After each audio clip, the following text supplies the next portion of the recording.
11:40 ward number 6 માં એટલે દેવેનભાઈનો બી phone આવ્યો. મારો દેવેનભાઈ શાહ માજી પાલિકા સભ્ય અને મારા મિત્ર એમનો પણ ફોન આવ્યો અને અહીંથી ફોન આવ્યો કે એક રોડની સાઈડ ગટર છે ને ઘર ચાતા એક મહાકાય અજગર દેખાય. અજગરની લંબાઈ લગભગ 10 થી 12 ફૂટ ખરી ને એનો જે વજન છે 20 કિલો.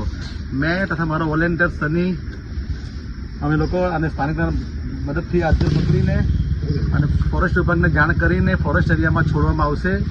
જ્યાં પર પારડી તાલુકામાં ઝેરી બિનઝેરી સાપ દેખાય તાત્કાલિક અમારા ગ્રુપને તથા અન્ય ગ્રુપને કોન્ટેક્ટ કરવા વિનંતી. મારો કોન્ટેક્ટ નંબર 9825179536 9825166093. હું અલી અંસારી.